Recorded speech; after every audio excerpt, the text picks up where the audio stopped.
Selamat pagi saudara-saudara.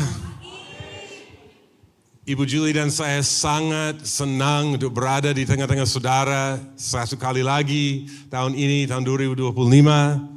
Benar-benar satu, boleh dikatakan kepulangan kami. Kami pulang ke rumah sendiri, saudara, di tengah-tengah saudara. Begitulah kami rasakan. Tidak ada orang di seluruh dunia seperti orang Indonesia. We love you. Kami mengasihi saudara-saudara, benar-benar mengasihi saudara. Keramah tamahan, teman-teman sudah berpuluhan tahun sekarang. Nggak terbayang ya, hampir 38 tahun yang lalu pertama kali saya menginjak tanah di Jawa Barat. Kenangan yang sangat indah.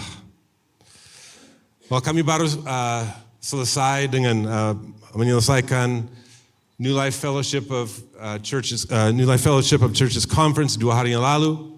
Julie dan saya diminta untuk beri, boleh dikatakan, satu renungan terhadap pengalaman kami di Indonesia selama bertahun-tahun. Dan sebagaimana kami mulai mempersiapkan waktu sharing itu, saudara, kami kembali, Ibu Julie sebenarnya yang mengatakan, Pak Gerir, apakah kamu masih punya daftar impian-impian jemaat? Dan saya bilang, ya ada di sini. Saya langsung menonjolkan itu, memperlihatkan di komputernya, dan kita lagi membahasnya. Dan sebenarnya impian-impian jemaat itu adalah hasil dari waktu itu penatuannya Bang Ivan, Pak Devi, saya, dan Pak Yohanes Penes. Kami mengumpulkan semua yang Tuhan telah bicarakan kepada pemimpin di jemaat selama 8 tahun pertama di dalam perintisan jemaat ini. Satu kompilasi, satu kumpulan mengenai semuanya, dan banyak juga yang sekarang menjadi penatua di jemaat, pemimpin di jemaat sekarang. Dan saya ingin membagikan salah satunya karena berkaitan dengan kegiatan saya, salah satunya yang baru-baru ini. Satu impian akan orang-orang yang berwawasan kepemimpinan, diutus dari jemaat untuk membawa dampak berskala nasional dalam bidang kerohanian, pendidikan, politik, militer, sosial, seni, komunikasi, ekonomi, dan ilmu pengetahuan sains untuk meresapi setiap segi masyarakat dengan kasih dan kebenaran Kristus. Amin. Ya, bagaimana kita berdampak dan menjadi warna bagi masyarakat kita, ya, baik nasional maupun internasional. Dan salah satunya waktu tahun-tahun terakhir saya mulai mengembangkan, ada serangga mengganggu, sorry saudara, yang suka mimbar ini. Salah satunya adalah penulisan yang saya mulai tekuni. Mungkin saudara tahu bahwa saya juga tekuni tim basket dalam olahraga. Kemudian ada Kang Heri yang mulai dengan yang Tigers, dan Emil dan teman-teman yang banyak yang bekerja di situ. Ada adopsi yang kita lakukan, ada dari Ruth, ada dari sekolah-sekolah yang kita lakukan, dan salah satu adalah menulis. Jadi baru bulan lalu terbit novel saya yang pertama, dan ini boleh dikatakan fantasi historis, itu novel, jadi fiksi. Tetapi yang menarik mengenai bukunya adalah bahwa ini semuanya berdasarkan mitos dan legenda dan sejarah dan geografi Indonesia. Jadi ada Dayang Sumbi di dalamnya, ada Sangkuriang di dalamnya, ada Jawa Barat di dalamnya, ada Tangkuban Perahu di dalamnya, ada macam-macam lah, dari Gunung Semeru, Gunung Slamet, bahkan Gunung Karang di Bantennya, ada macam-macam di dalamnya. Ada juga tokoh utamanya namanya Maruli, jadi nama Bataknya, tetapi dia sebenarnya, ya nanti saudara harus lihat sendiri. Dan ya macam-macam lah, tetapi benar-benar semuanya ditenun di dalam satu kisah. Ini adalah yang pertama. Yang kedua sudah separuh, saya sudah selesai nulisnya. Saya punya beberapa ini, kalau saudara mau, saya kasih gratis dengan satunya, saudara tulis review di Amazon, Amazon.com. Itu yang saya butuh pada saat ini adalah review yang banyak. Jadi kalau saudara mau dan saudara mau menulis review di Amazon, ada gratis buat saudara di sini. Jadi setelah kebaktian ada dus di situ, saudara bisa ambil. Saya senang sekali. Kalau saudara tidak mau nulis review tetapi mau beli juga bisa. Tapi juga ada instruksi bagaimana cara menulis review di Amazon. Ya. What's that? Ya, boleh juga ditulis reviewnya dalam bahasa Indonesia, tinggal dimasukkan ke Google Translate dan gampang sekali. Ya. Mau di chat GPT juga bisa ditranslate-nya dengan bagus, ya nggak apa-apa. Tapi sebenarnya kalau saudara nulis dalam bahasa Inggris yang nggak sempurna, justru kelihatan lebih asli sebenarnya. Saya bilang aja, saya orang Indonesia, saya sangat senang dengar novel ini, yang gitulah. Ya. Terus, jangan lupa untuk bilang saya orang Indonesia, oke? Kemudian ada 5 buku anak yang saya tulis. Ini sebenarnya semua cerita yang saya buat, yang pertama saya buat Paul dan Evan waktu mereka kecil. Dan ini mengenai 2 laki-laki, yang satunya yang pemberani, yang satunya penakut. Dan bagaimana persaingan di antara mereka yang cukup lucu cerita-ceritanya, petualangannya. Tapi setiap buku ada 2 cerita, ini buku anak-anak. Juga boleh di-review juga. Saya nggak bawa terlalu banyak ini, tapi ada beberapa. So, itu adalah salah satu impiannya. Tetapi untuk firman hari ini, saya ingin bagikan 2 impian yang lainnya, yang menjadi topik dari firman hari ini.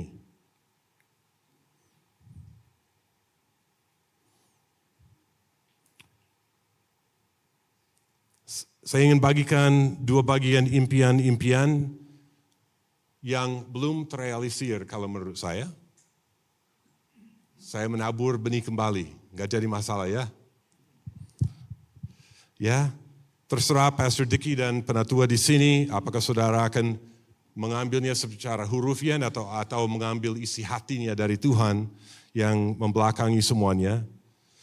Tapi saya percaya bahwa ini saudara tangkap garis besarnya, karena ini buat setiap jemaat, setiap orang percaya, amin. Dan 2 impian adalah seperti ini.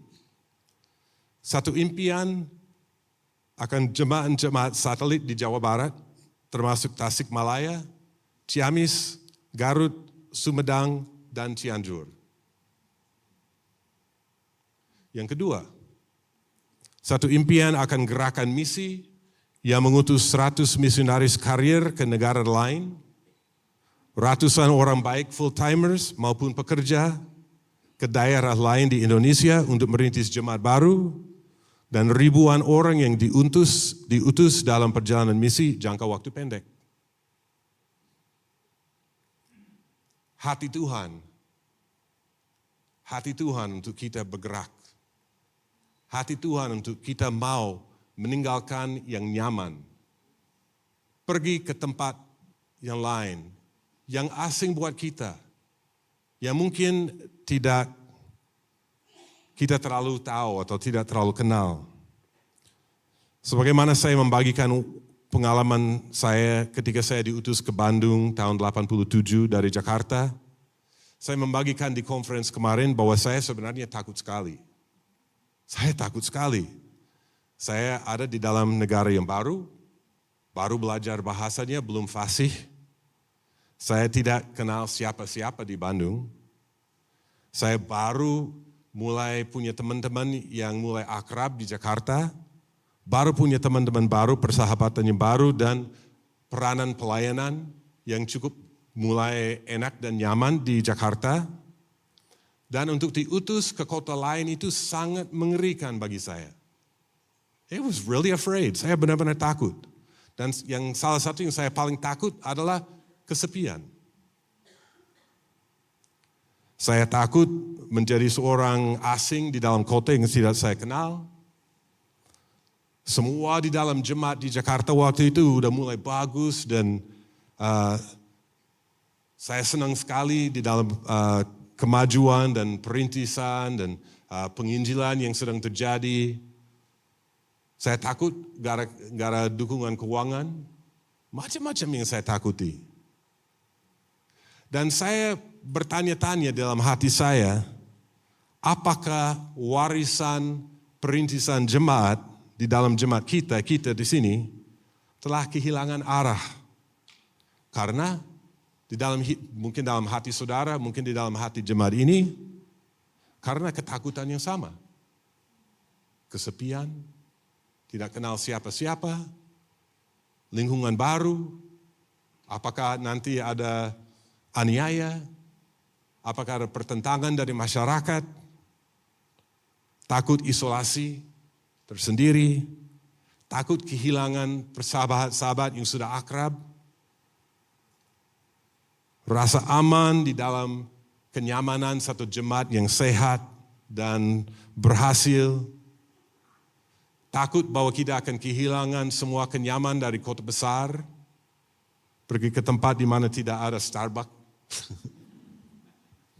tidak ada McD, atau makanan yang begitu enak seperti ada di kota Bandung dengan inovasi-inovasi yang selalu ada yang baru di sini. Tapi saya mau mengingatkan saudara bahwa jemaat ini lahir dari satu gerakan perintisan jemaat. Jemaat ini lahir dari satu gerakan perintisan jemaat. Bukan hanya gerakan perintisan jemaat, tapi gerakan perintisan jemaat yang akan merintis jemaat. A church planting church movement. Itu adalah warisan rohani kita. Dan kita perlu memeriksa diri sendiri, ya, di mana kita di dalam panggilan itu sebagai satu jemaat. Apakah saudara secara pribadi bersedia untuk menjadi bagian dari perintisan jemaat ke kota-kota lain di Jawa Barat atau di tempat lain? Apakah ke Sumedang, Cianjur, Sukabumi, Subang, Ciamis, Garut, Indramayu, atau lebih jauh lagi? Kalau ya, bicara dengan gembala saudara. Tentu saja kita belajar, jangan kita mengutus orang sendirian. Sekarang pasti akan ada tim, 10 orang lah minimal. 2 pasangan suami istri yang muda mungkin. Mungkin ada beberapa orang single, biar terjangkau semua orang. Saudara pasti akan diutus, diamanatkan dari jemaat dan penatua-penatua. Tetapi kapan kota-kota lain di Jawa Barat akan bisa menikmati persekutuan yang saudara sekarang nikmati? Kapan kota-kota yang lain akan bisa meresapi kebaikan Tuhan atau mengecap kebaikan Tuhan seperti saudara nikmati sekarang ini? Kapan mereka akan bisa mengalami kasih Kristus? Kapan lagi mereka bisa mengalami hadirat Tuhan seperti saudara alami? Persekutuan yang begitu indah yang saudara nikmati. Ya, tim pemimpin-pemimpin yang penuh integritas yang seperti saudara miliki.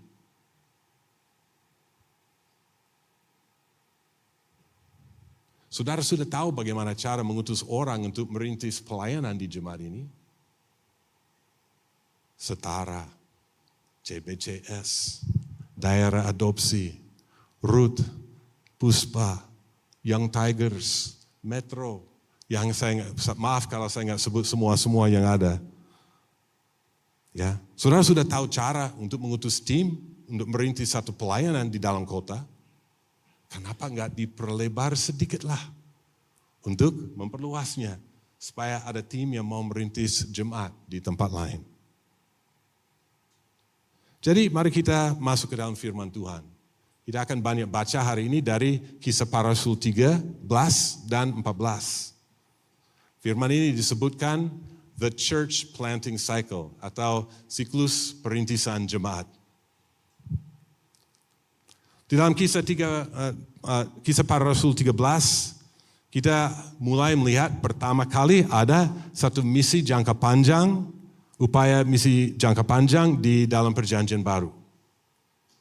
Dan di dalam Kisah pasal yang ke-10, Allah melakukan sesuatu yang cukup menarik sebagai latar belakangnya, di mana Tuhan melakukan sesuatu yang menarik bagi orang-orang Kristen Yahudi untuk mulai mengangkat wajah mereka, pandangan mereka supaya mereka bisa melihat lebih jauh daripada tanah air orang Yahudi. Dan itu dilakukan melalui Petrus, ya, ketika dia pergi ke seorang kepala pasukan 100 orang, Roman centurion, namanya Cornelius. Dia memberitakan Injil kepada orang-orang yang bukan Yahudi. Itu ada pergumulannya di dalam bagaimana Petrus berani untuk masuk ke rumah orang kafir bagi dia, ya, orang awam, orang kafir, orang luar, bukan Yahudi. Tetapi ketika dia berani untuk melakukannya, itu membuka pintu biar Allah bisa bekerja lebih luas daripada hanya di tanah air Yahudi. Kita melihat di pasal yang ke-11, orang mulai tersebar karena ada aniaya yang besar yang masuk, yang terjadi dari orang pemimpin Yahudi terhadap orang-orang Kristen yang baru. Dan di kisah 12 kita melihat bahwa Rasul Yakobus menjadi martir, yang mati syahid. Banyak orang percaya lari kepada satu kota namanya Antioquia, di sekarang yang bagian pantai selatan, daerah pantai selatan di Turki, Antioquia itu. Banyak orang percaya lari ke situ, dan sekarang ini adalah daerah perbatasan Turki dan Syria. Ada orang namanya Barnabas. Dia pergi ke Antioquia, dan dia adalah bagian dari tim perintisan jemaat. Dan ketika Tuhan bekerja lebih dari apa yang dia bayangkan atau harapkan, dia katakan, wah saya nggak bisa lakukan ini dengan cuman yang sekarang ini. Ada satu orang yang saya tahu, namanya Paulus. Dia pergi ke kota Tarsus, yang juga di daerah Turki, dan dia bilang, ya saya perlu panggil dia. Dan bersama Paulus dan Barnabas mulai mengajar jemaat di Antioquia. Mereka menjadikan orang murid Kristus. Mereka membangkitkan pemimpin-pemimpin, dan kemudian ada sesuatu yang luar biasa yang terjadi. Setelah beberapa waktu mereka mengajar dan ada di situ beberapa bulan, nggak tahu berapa bulan, berapa tahun, tidak kita tahu, tidak disebut. Tapi kita menemukan di kisah 13 bahwa pemimpin-pemimpin gereja, ada 5 yang disebut, mereka sedang menyembah Tuhan, dan di dalam saat di mana mereka mencari Tuhan, Roh Kudus berfirman. Roh Kudus berbicara kepada mereka. Apakah Roh Kudus berbicara kepada saudara ketika saudara menyembah? Halo? Oke. Jadi mereka punya nabi-nabi, pengajar-pengajar, dan lebih dari itu kita hanya berspekulasi. Tapi kita mulai baca di kisah 13 ayat 1 sampai 3 begini. Pada waktu itu di dalam jemaat di Antioquia ada beberapa nabi dan pengajar, yaitu Barnabas dan Simeon yang disebut Niger, dan Lukius orang Kirene, dan Menahem yang diasuh bersama dengan raja wilayah Herodes dan Saulus. Pada suatu hari ketika mereka beribadah kepada Tuhan dan berpuasa, berkatalah Roh Kudus, khususkanlah Barnabas dan Saulus bagiku untuk tugas yang telah kutentukan bagi mereka. Maka berpuasa dan berdoalah mereka, dan setelah meletakkan tangan ke atas kedua orang itu, mereka membiarkan keduanya pergi. Nah, kalau kita membaca ini dalam cuma 3 ayat, seolah-olah Roh Kudus berbicara dan kemudian mereka langsung topang tangan di atas mereka dan mereka pergi. Saya yakin gak terjadi begitu, saudara. Saya yakin Roh Kudus berbicara, mereka mulai ada diskusi, ada beberapa hari persiapan, mungkin ada pengumpulan dana atau apa, ada persiapan makanan, ada banyak bicara di antara penatua dan pemimpin-pemimpin yang lainnya, apa yang menjadi misinya, dan kemudian ada satu hari di mana mereka meletakkan tangannya di atas mereka dan diutus dan keduanya pergi. Nah, Paulus dan Barnabas memiliki satu keinginan, kerinduan, yaitu biar nama Tuhan diperkenalkan kepada orang-orang lain. Biar nama Tuhan dikenal oleh banyak. Roh Allah lagi membangkitkan pemimpin-pemimpin di dalam jemaat, dan mereka semuanya mulai merasakan panggilan Tuhan di atas Paulus dan Barnabas. Dan itu adalah keindahan dari komunitas satu jemaat. Bukan satu orang mengatakan saya percaya Tuhan suruh saya ke Sumedang dan kemudian dia pergi dan ya udahlah. Semuanya, pemimpin-pemimpinnya, semua berdoa, mereka semua merasakan. Jadi kita enggak ada Lone Ranger, tidak ada orang yang berjalan sendiri. Karena dalam komunitasnya ada keamanan, ada satu security, ya. Ya, mereka di dalam hubungan yang boleh dikatakan menyerah atau tunduk satu kepada yang lain. Dan ada satu saat di mana mereka meletakkan tangannya dan pergi. Mungkin beberapa minggu saja, tetapi tetap panggilannya tidak sama dengan pengutusan. Amin. Ada waktu Tuhan Roh Kudus memanggil, tapi pemimpin yang mengutus. Itu satu hal yang prinsip yang sangat penting. Roh Kudus memanggil, pemimpin atau jemaat yang mengutus. Jadi sebagaimana kita menyelidiki ayat-ayat ini, ya kita lihat bahwa setelah mereka berdoa dan berpuasa, mereka meletakkan tangan di atas mereka dan diutus. Jadi panggilannya bukan sama dengan pengutusan. Itu adalah boleh dikatakan acara yang berbeda atau saat yang berbeda. Sangat penting untuk diutus.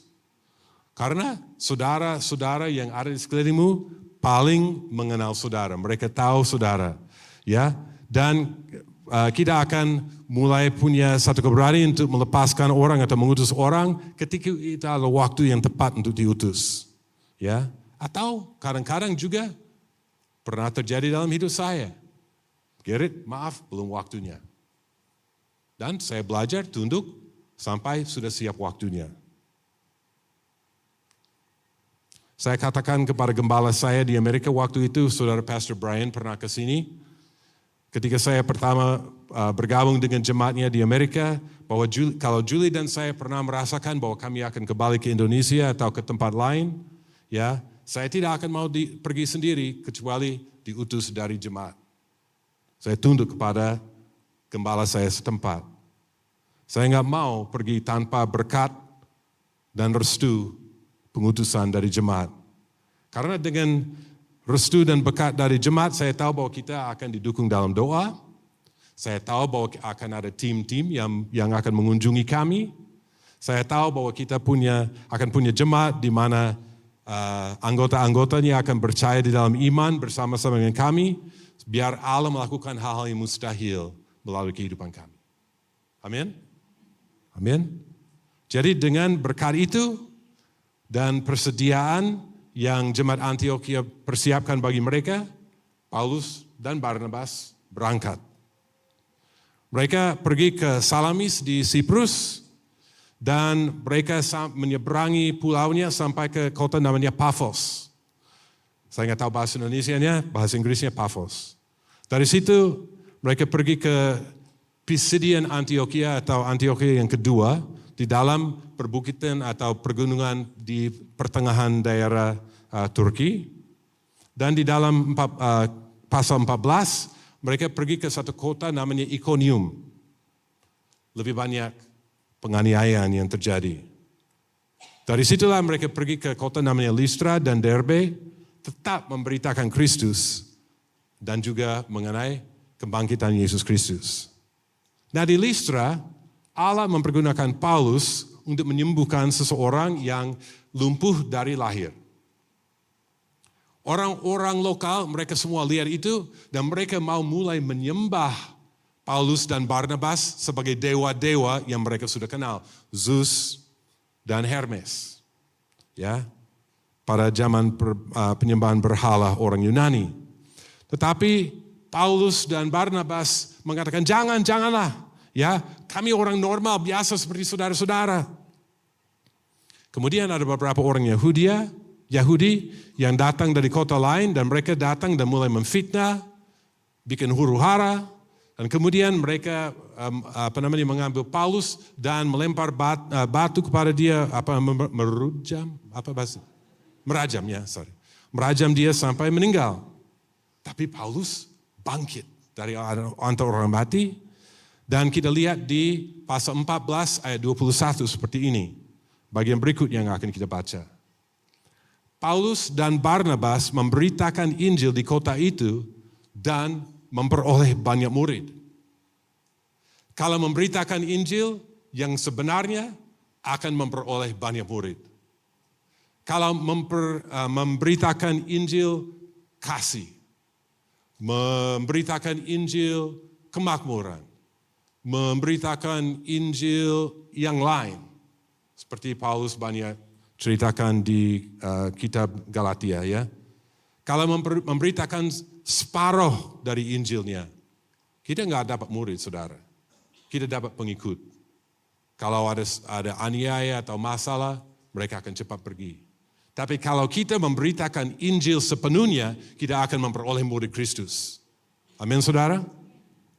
Lalu kembalilah mereka ke Listra, Iconium, dan Antioquia. Di tempat itu mereka menguatkan hati murid-murid itu dan menasihati mereka supaya mereka bertekun di dalam iman dan mengatakan bahwa untuk masuk ke dalam kerajaan Allah, kita harus mengalami banyak sengsara. Jadi dia memberitakan sepenuhnya. It's gonna be hard. Pasti akan berat. Pasti akan mengalami masalah. Mengikut Kristus tidak menjamin bahwa kita menjadi makmur. Tidak menjamin bahwa kita menjadi sehat. Tidak terjamin bahwa kita akan aman dan segala macam. Kita pasti akan mengalami sengsara. Tapi jangan pernah lupa apa yang Yesus bayarkan untuk menebus jiwa saudara dan saya. Never forget. Tidak pernah kita bisa mengalami pengorbanan seperti Yesus lakukan. Mungkin kita bisa mati bagi Kristus, tapi tidak ada satu dari kita yang menanggung dosa seluruh dunia pada dirinya. Mengalami dampak efeknya dari dosa, setiap dosa yang saudara dan saya pernah lakukan. Hukuman bagi itunya, semuanya sekaligus ditimpahkan kepada Yesus. Apakah saudara pernah bergumul dengan guilt, rasa bersalah ya, bahasa Indonesia nggak muncul. Apakah saudara pernah bergumul dengan rasa bersalah yang sekian dalamnya sehingga saudara susah untuk berbuat atau bertindak atau sampai depresi atau apa ketika saudara merenungkan saya sudah membuat sesuatu yang begitu bodoh, sesuatu yang begitu bersalah ya. Pernah saudara merasakan cuma karena satu, bayangkan miliaran orang dosanya semua ditimpakan kepada dirimu. Semuanya dia tanggung buat saudara dan saya. Enggak apapun yang sengsara, apapun yang saudara dan saya lakukan, enggak pernah akan bisa seperti satu butir pasir di tengah-tengah satu pantai yang luas lah. Enggak ada dibandingkan, enggak bisa dibandingkan. Ayat 23, di tiap-tiap jemaat rasul-rasul itu menetapkan penatua-penatua bagi jemaat itu. Dan setelah berdoa dan berpuasa, mereka menyerahkan penatua-penatua itu kepada Tuhan yang adalah sumber kepercayaan mereka. Jadi, poin-poin apa yang kita dapatkan dari ini? Ya, yang pertama, ketika Injil diberitakan, murid-murid akan diperoleh, saudara. If you preach the gospel, seluruhnya, saudara akan mendapatkan murid Kristus.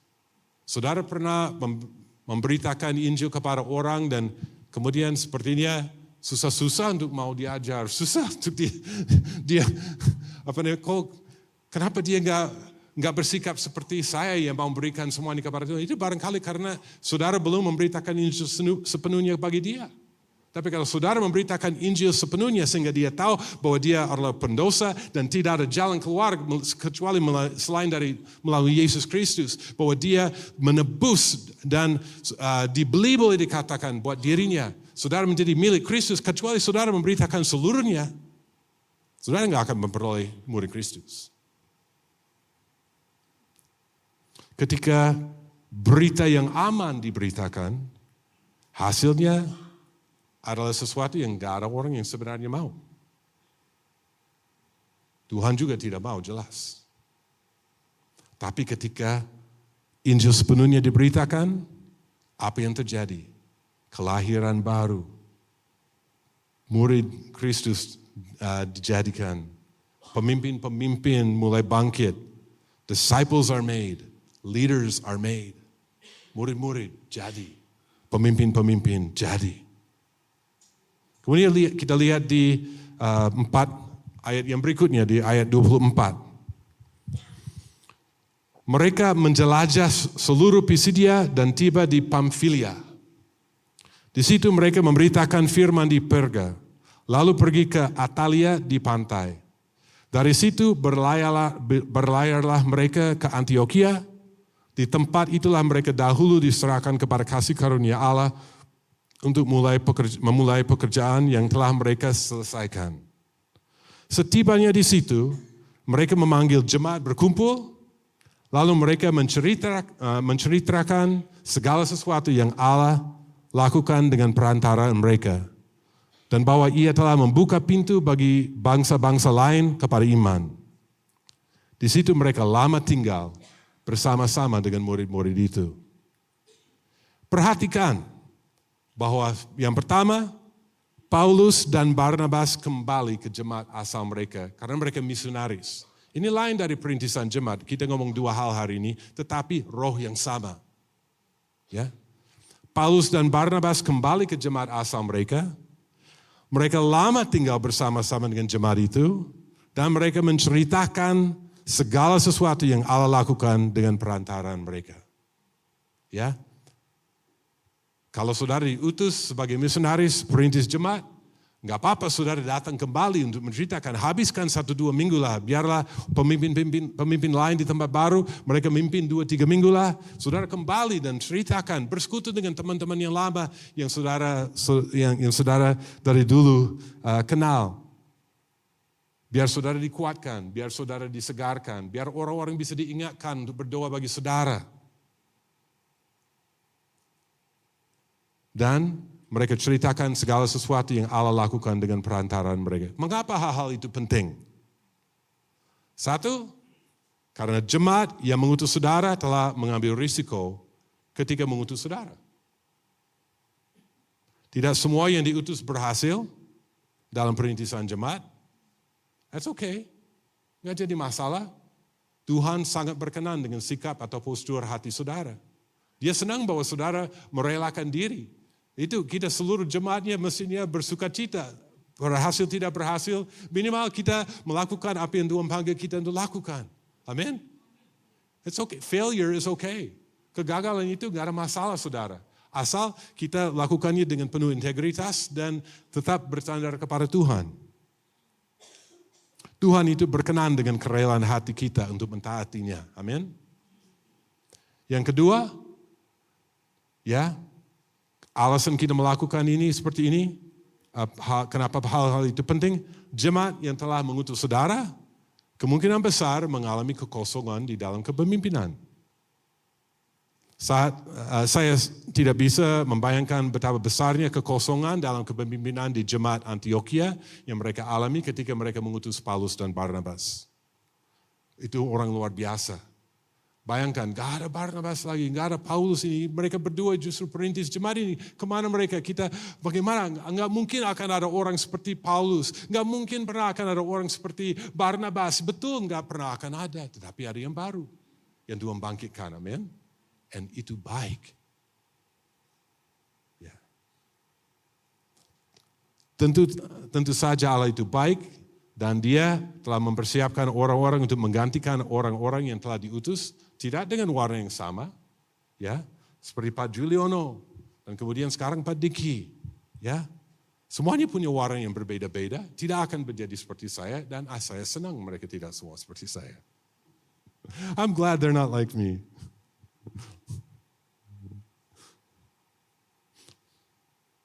Tetapi dalam pengutusan orang, penting bagi orang-orang yang diutus untuk selalu menghargai orang yang telah mengutusnya.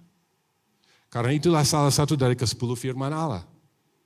Ya, atau perintah Allah. Ingat untuk selalu berterima kasih kepada mereka yang untuk semua pengorbanan mereka. Orang tua yang tidak sempurna mengutus perintis jemaat yang tidak sempurna. Mereka mendidik anak yang tidak sempurna. Jemaat yang tidak sempurna mengutus misionaris yang tidak sempurna. Perintis jemaat yang tidak sempurna. Tetapi Allah tetap itu baik, amin. Amin. We're not perfect. Gak ada di antara kita yang sempurna. Hal ketiga, kenapa itu penting untuk orang kembali dan menceritakan. Karena pentingnya orang perintis atau misionaris untuk kembali agar punya waktu untuk bersekutu dengan saudara-saudari yang telah ditinggalkan. Itu seperti, saya bisa ceritakan saudari, itu seperti minyak yang menyembuhkan bagi orang yang telah diutus. Ya, balsam, salep, memperbarui persahabatan kembali, istirahat. Tetapi lebih penting lagi, menceritakan, bersaksi tentang apa yang telah dilakukan oleh Allah. Kalau Tuhan bisa lakukan ini dengan saya, melalui hidup saya, Dia bisa melakukan hal yang sama melalui hidup saudara. Amin. If God can use, kalau Tuhan bisa mempergunakan atau memakai orang yang tidak sempurna seperti saya ini, Tuhan juga bisa memakai saudara. Hal-hal seperti itu tidak bisa dibeli oleh uang. Jadi, sebagaimana kita tiba di kesimpulan dari firman hari ini, siklus perintisan jemaat, marilah kita mengulanginya. Yang pertama, Roh Kudus memanggil. Yang kedua, para pemimpin penatua jemaat memberkati dan mengutus. Kemudian, mereka pergi dan Injil Yesus Kristus diberitakan. Nomor 4, murid-murid Kristus dijadikan atau diperoleh. Yang kelima, dalam berjalannya waktu, pemimpin-pemimpin dan penatua bangkit dan ditetapkan. Yang keenam, perintis itu diutus kembali ke jemaat asal mereka untuk bersaksi. Dan ketujuh, siklusnya mulai dari awal. Saudara tahu bahwa perjalanan Paulus dan Barnabas ke perjalanan misi pertama bukan yang terakhirnya. Mereka pergi kedua, mereka pergi ketiga, dan juga Paulus melakukan yang keempat ke penjara di Roma. Di mana selama 2 tahun tanpa halangan dia memberitakan Kristus kepada semua orang-orang di rumah Kaisar di Roma. Jadi kenapa kita melakukan perintisan jemaat ini? Kenapa kita melakukan atau memperhatikan siklus perintisan penginjilan? Yang pertama, karena Allah telah menetapkannya di dalam gerejanya. Itu adalah pola Alkitabiah yang kita lihat di dalam kitab Kisah Para Rasul. Tapi di atas semua alasan-alasan lainnya, ya, kita lakukannya karena kita mengasihi Kristus. We love Jesus. Kita mengikut Dia, berapapun harganya yang harus kita bayar, supaya kita bisa memperkenalkan nama Kristus di mana Kristus Dia dikenal. Jelas itu mulai dari jemaat kita memberitakan Injil kepada keluarga kita, teman-teman rekan sekerja, tetangga-tetangga kita, dan bahkan di dalam jemaat lokal. Tetapi kemudian untuk orang-orang, kita semua dipanggil untuk pergi. Cuma takarannya perginya sejauh mana itu berbeda untuk setiap orang. Pastor Song sangat indah mengatakannya di Conference New Life ketika dia berbicara mengenai bagaimana kita antara jemaat-jemaat New Life punya hubungan sebagai satu keluarga. Pola di perjanjian baru adalah yang saya percaya Tuhan panggil kita untuk lakukan. Amin. Marilah kita berdoa. Bapa kami di surga, kami berterima kasih bahwa Engkau telah datang ke dunia ini, hidup dengan sempurna. Dan walaupun Engkau hidup dengan sempurna tanpa dosa, Engkau rela untuk menanggung hukuman buat dosa kami di atas dirimu dan mati di kayu salib dengan penuh kesengsaraan, penderitaan. Tuhan, kami mau menjadi seperti Engkau. We want to be like you, Jesus. Kami berdoa Tuhan bahwa melalui jemaat JBT Bandung ini Tuhan, masih banyak jemaat-jemaat lain akan dirintis. Masih banyak negara-negara lain Tuhan akan mengenal nama Kristus karena pemimpin-pemimpin yang dibangkitkan di dalam jemaat ini dan yang diutus. Tuhan, aku berdoa biar sama seperti impian-impian jemaat tahun 95. membutuhkan bertahun-tahun untuk menjadi masalah, nggak jadi masalah buat kami Tuhan. Tapi kami mencari Engkau, dan dalam waktu-Mu yang tepat Tuhan, kami yakin bahwa Engkau akan memenuhi semuanya Tuhan.